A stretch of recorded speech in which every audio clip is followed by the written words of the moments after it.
نادرا لما تشوف فيلم بيتكلم عن المصارعة ويكون حلو بصراحة، يعني دايما تلاقي مثلا الافلام اللي بتحاكي الموضوع ده بتلاقيه مثلا بيتكلم ان المصارعة دي كلها تمثيل، ان المصارعة دي كلها الاطفال. ولكن بصراحة شفت فيلم حسن من صورة المصارعة شوية، وهو في الحقيقة فيلمين مش فيلم واحد، بس ممكن ابقى اعملها فيديو تاني. وهو فيلم ذا ريسلر وفيلم فايتنج ويز ماي فاميلي اللي بيتكلم فيها عن قصة حياة بيج.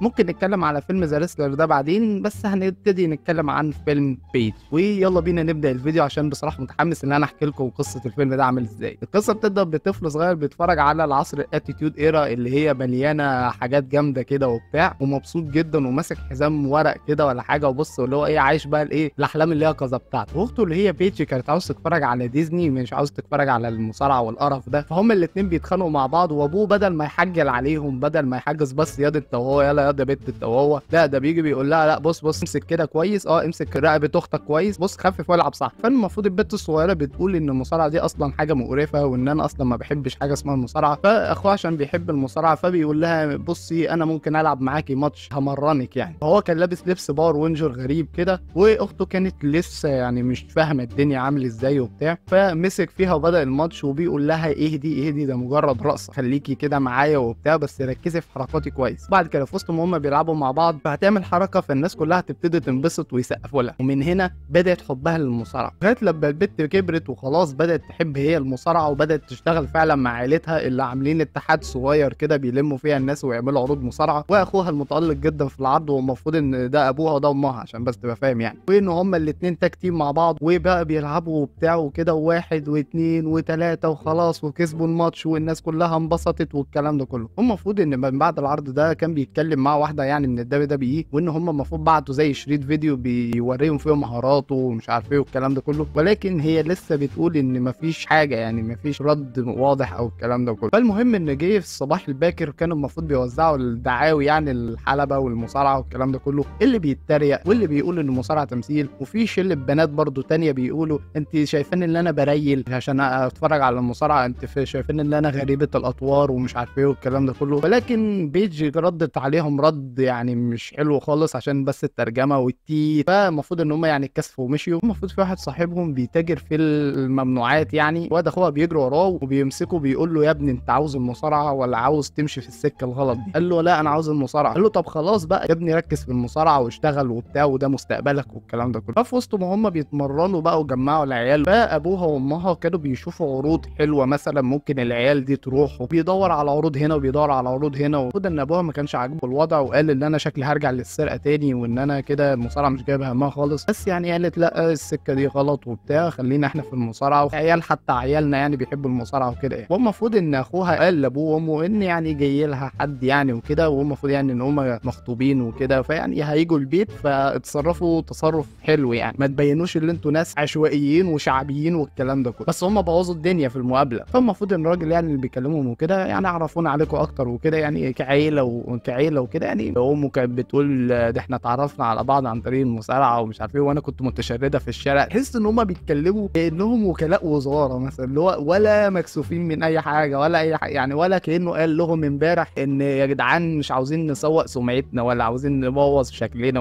ولا اي حاجه. فالمهم ان هم في وسط ما هم قاعدين جالهم عرض الدبليو دبليو اي ان هم وافقوا عن ان هم يختبروهم في تجارب الاداء والكلام ده كله. العيله انبسطت جدا وبتاع، وهم اصلا الاثنين مش فاهمين اي حاجه. الست بتقول هو يعني ايه الدبليو دبليو اي؟ هم سكتوا وبتاع وبصوا دبليو دبليو اي انت بتهزري ولا ايه؟ نهزر مع بعض. المهم ان هم فضلوا يتمرنوا كتير بقى وبتاع، ولكن في وسط ما هم بيستريحوا بيجي بتقول ان انا حاسه بقلق وان انا دي يعني بليا كثير والكلام ده. واد اخوها بيقول تعرفي ده انا كنت بحب المصارعه دي من ايام وانا عندي 3 سنين، كنت دايما اعرف اسامي المصارعين من الجزم اللي هم بيلبسوه، يعني اعمل اللي عليك والباقي على ربنا. هو ما قالش كده برده بالظبط بس انا ايه بهبل. وبالفعل هيروحوا هو واخته لتجارب الاداء بتاعه الدبليو دبليو اي، وهم ماشيين كده وبيسالوا هو ايه ده، هو فين الاختبارات على الشمال يا استاذ، لغايه لما فجاه اتصوا بزاروك. ايه ده زاروك؟ انا فعلا مش مصدق نفسي، ايه ده انت ازاي هنا وبتاع والكلام ده، ايه ده انت ايه اللي جابك في لندن؟ زاروك قال لهم لا ده انا بس كنت بصور فيلم هناك وبتاع، ولكن انا هظهر في العرض بتاع النهارده كمفاجاه كده للجماهير اللي في انجلترا يعني وكده اللي في بريطانيا. زاروك بقى بيني وبينك اتخانق، هو عاوز ايه يا عم؟ قال له بس ممكن بس تقول لنا نصيحه يعني. فخد نفس عميق كده وقال انتوا اسمكم ايه؟ كان لسه كان هيقول اسمه فالروك سحب السحبه دي. It doesn't matter what your names are. You like you just stepped out of Oliver Twist? Please, sir. May I have some more advice? You want some advice? Here's a rock's advice. Shut your mouth. هم طبعا اتصدموا من الكلام ده، فقال هو ده النصيحه اللي انا كنت عاوز انصحها لكم، ان انتوا تتكلموا بنبره صوت قويه عشان الجمهور الى حد ما يبقى معاك مش ضدك. فطبعا خدوا النصيحه دي من زاروك. المفروض ان الراجل اللي هو بتاع التجارب الاداء ده بينده عليهم يلا يلا عشان الاختبارات بدات، فالمفروض كل واحد فيهم هيعمل ماتش مع التاني بيلعبوا كده مع بعض شويه وكده. ولكن قبل الموضوع ده وقفهم وكان بيقول لي انت اسمك ايه، المفروض يعني هو بيستهزأ بكل واحد فيهم يعني، واي واحد بيقول اسمه بيستهزأ بيه ويختبر الى حد ما ثقتهم بنفسهم. قالت انا اسمي سرايا. قال ايه ده الاسم ده وحش قوي غيريه. خلاص خلاص انا اسمي بيج. ايه ده ايه الاسم الغريب ده؟ قالت لا دي كانت اسم ساحره كده انا شفتها في المسلسل او كرتون يعني وكده وخدت منها الاسم. هو ما علقش بصراحه يعني على الاسم خالص، بس هو يعني شاف ان الاسم حلو بيج. فالمهم ان هم بدأوا الاختبارات وعملوا شغل حلو وجامد وبتاع، واخوها بدع وهي كمان بدعت لغايه لما وصلت بقى لحظه الانتظار بقى ولحظه الايه النص. بيقول ان اللي هقول اسمه يعني يطلع قدام والباقي خلاص كده يعني هو خلاص كده هيرفضهم خالص. فالمفروض ندى اول اسم قال لها بيج وهي طلعت قدام والباقي كله خلاص شكرا على حسن تعاونكم معنا والكلام ده. طبعا اخوها اتصدم بس يعني كان فرحان عشان اخته هي نجحت برضه. فطبعا بيج اتصدمت هي كمان وقالت لا لا يمكن. راحت للراجل اللي كان بيعمل تجارب الاداء قالت انت يا اخ انت اخويا هو اللي المفروض اللي ينجح وبتاع. واخوها كان عاوز يسكتها قالت لا يا اما تختارنا احنا الاثنين يا اما بلاها خالص. المفروض انه بيقول فاكره نفسك مين انت بتهزري ده كل واحد بيحلم يبقى في مكانك دلوقتي انت جايه تفرطي فيها. فاخوها بيحاول يسكتها وبيقول لها بتعملي كده عشان العيله والكلام وانا مش مهم ومفيش اي مشاكل. بيعد عد تنازل لغايه لما في اخر لحظه بيج قالت خلاص خلاص انا موافق. وراحوا عشان بقى يبشروا العيله الكريمه. قال اللي انا ما اتقبلتش في الدبليو دبليو اي بس اختي اتقبلت في الدبليو دبليو. طبعا العيله كلها كانت فخوره بيها. المفروض ان هي يعني كانت هتروح المطار فاخوها رفض قال لا انا مش عاوز اروح المطار انا هسلم عليكي من هنا ومش عاوز اشوف اللحظه دي يعني وكده. وهو طبعا متضايق طبعا ان هي هتروح وهو مش هيروح الدبليو دبليو اي خالص يعني هو ما اتقبلش خالص وهي اخته هي اللي اتقبلت يعني حاجه برده وحشه تتمرن. وان كل واحد فيكم هيبقى نجم الدبليو دبليو اي. عارف انت اللي هي الحته بقى اللي هو بتاعت ايه الحته التحفيزيه دي اللي هو بيحفز الناس ويخليك ها عارف انت الحته دي. فبداوا فعلا ان هم يتمرنوا واخوها طبعا ما بقاش متحمس زي الاول في موضوع المصارعه. حس ان هو خلاص يعني اتضايق اكتئب حس انه فقد الشغف ان هو يلعب مصارعه. المفروض ان هو برضه بيمرنهم على التمرينات اللياقه البدنيه بيمرنهم كمان على البرومو ان هم ازاي يقدموا برومو ان هم يعني ايه يخلي الجمهور يبقى معاهم ومتفاعل معاهم. والله مش عارف الموضوع ده بيفكرني بمين ولا بلاش عشان الناس بتوع رومان رينز هيضايقوني بقى والكلام ده كله خلاص بلاش. فيعني في يوم كده من التمارين يعني هم بيتمرنوها فوقعت مع واحده ما بتعرفش تصارع اساسا. فهي بيجي بتسالها بتقول انت لعبت في انهي اتحاد قبل كده؟ تقول انا عمري ما لعبت في اتحاد اصلا. ايه امال جاي هنا بتعملي ايه؟ يعني من جواها يعني هي ما قالتش كده بالظبط لا انا بس مجرد ان انا عارضه ازياء مش اكتر ورحت دبليو وقابلوني عشان شكل حلو. فالمفروض ان هي ضربتها بجد فضربتها بالقلم والمدرب بيقولها لازم تعتذري دلوقتي. قالت انا ما غلطتش هي اللي المفروض ضربتني بجد فقال لها اعتذر.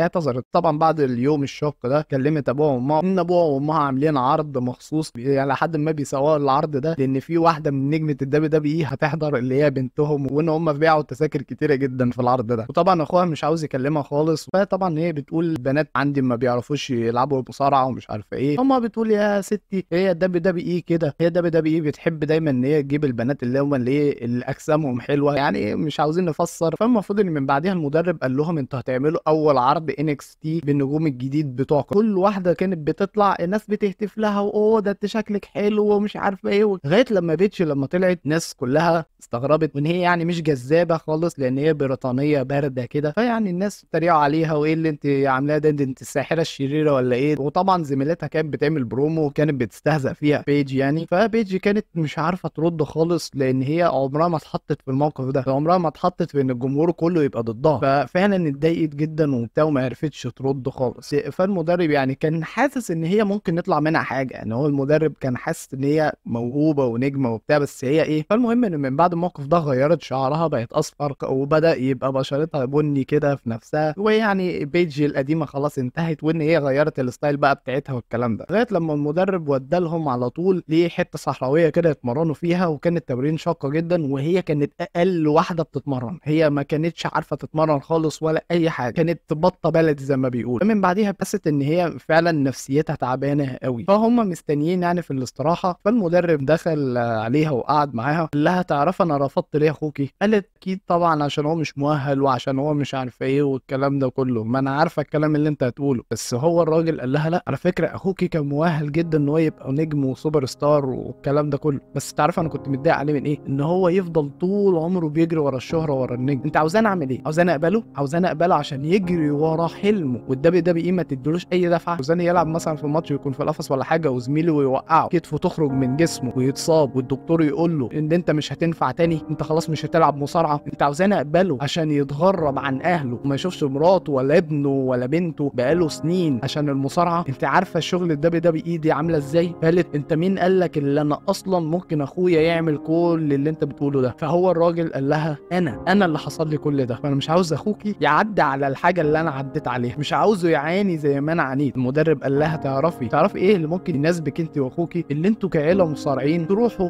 هناك وتلعبوا مع بعض مصارعه وسط اهلك وسط ناسك. فلو انت عايزه رايي فعلا روحي ورجعي بلدك والعبي مع اهلي. فبس ومشي وفكرت في الكلام اللي هو قاله ومشيت بالفعل، وابوها وصلها. وفي وسط ما هم مجهزين نفسهم والكلام ده وانه المفروض ان هي هتلعب ضد اخوها، فهي قالت لاخوها على كل حاجه. قالت ان انا سبت الدبليو دبليو اي، وقالت ان انا مش هقدر، ان هي كده خلاص انا كده تمام جدا. فاخوها كان مش مدي رياكشن خالص لغايه لما دخل الحلبه مرمط ابوها الارض، ضربها هنا وبتاع ومش عارف ايه، وبل كمان كسب. وطبعا ابوها وامها ما كانش مترتبه اصلا ان اخوها هو اللي يكسب. فبيجي بتقول ايه اللي انت بتعمله ده؟ انت بتهزر معايا؟ لما ابوها وامها برضو شتموا في اخوها وايه اللي انت عملته ده، والمفروض اختك هي اللي المفروض تكسب. فاخوها قال لها اسالوها هي عملت ايه، بنتكم مش هتروح الان اكس تي تاني. فطبعا ابوها وامها اتصدموا. فهي بتقول الكلام ده صحيح فعلا، عاوزه تمشي من ان اكس تي، يعني دي حلم العيله تقريبا. فهي قالت الموضوع صعب جدا وانتم مش حاسين بيا، لا انا مش هقدر ان انا اعيش العيشه دي، فلوس طز في الفلوس، انا مش عاوز اعيش وحيده. فالمفروض ان هي مشيت وبتاع، وامها قالت لها يا بنتي استني وبتاع وفكري في الموضوع. قالت انتوا اصلا مستغلين اسمي عشان تصوروا العرض بتاعكم، ان هي كتبت اسم سرايا نجمه الدبليو دبليو اي. فهم في البيت عرفوا ان اخوها مش موجود في البيت خالص، وقاعدين يدوروا على اخوها فين لغايه لما هنكتشف ان اخوها في بار كده بيسكر، وكان اخوها عاوز يحتك باي حد فضرب شله كده من الناس يعني جنبه، لغايه لما ابوه سلك الخناقه وخده وقال له ايه يا ابني اللي انت بتعمله ده وبتاع. قال له سيبني يابا سيبني، بص انا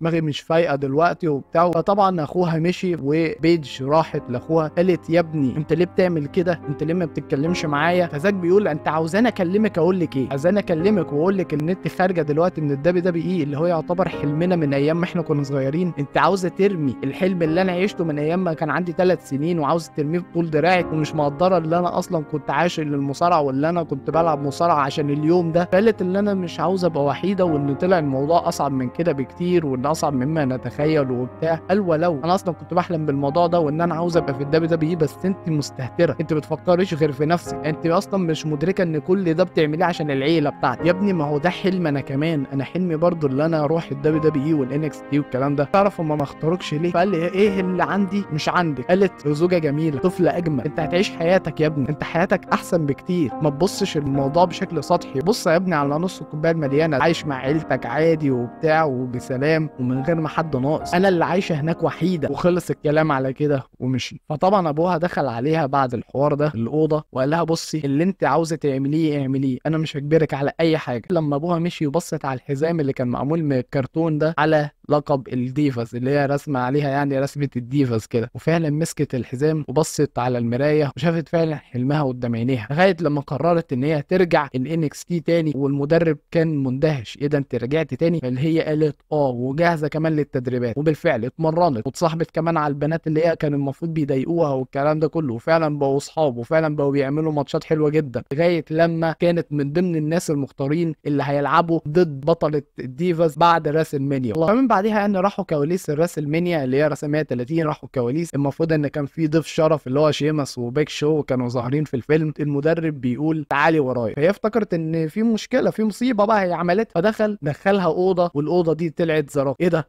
انت زاروك؟ انت ايه ده انت موجود هنا؟ ده انا بس كنت بحمل ليك خبر صار وخبر حلو جدا يعني وكده، هاتي نمره عيلتك. فاتصلت فعلا بالعيله. الروك اتصل بابوها قال ايه ده مين معاه؟ قال انا زاروك. قال له وانا بيج ديزل. فطبعا افتكر ان نمره غلط، فقال له قال له طيب وقفل السكه في وش ذا روك. هو طبعا مصيبه كارثه سودا، عارف يعني ايه ان الروك بيتصل بيك وانت تقفل السكه في وشه؟ كمان ده انت جاحد يا اخي. المفروض ان بنته اتصلت بيه وقالت ده ذا روك فعلا يا بابا وبتاع. ابوها فجاه قام يا نهار اسود. هو المفروض ان ذا روك الخبر الحلو اللي هو المفروض هيديها البيج يعني ان هي هتلعب على لقب الديفاز اللي هي المفروض في الرو اللي بعد الراسل مانيا. وهنا بقى العيله انبسطت وبتاع وايه ده، وبيج هتبقى نجمه والكلام ده كله. المفروض ان عرض الرو بعد راسل مانيا، فالمفروض المدرب بيقول لها يا بنتي يلا وبتاع. فالمفروض ان بيج كانت قلقانه جدا، فاتصلت باخوها. اخوها اداها كلمتين تحفيز كده وانه يعني عادي وبتاع، هتتكسفي من ايه ده، انا حصل لي موقف مش عارفه ايه، ده انا البنطلون اتقلع مني في الماء، عارف انت اللي هي الحته دي يعني. فالمفروض ان هي فعلا خلاص اطمنت واخدت كلمتين من اخوها. ايجي لي دخلت، وبعد كده دخلت واحده جديده من ناشئين ان اكس سي، ودخلت بالفعل وراحت. والمفروض ان هي مسكت المايك وكانت المفروض هتقول برومو بقى وكده واللي انا هتحداكي، بس ما قالتش اي حاجه. اتوترت جدا من الناس لغايه لما ايجي دي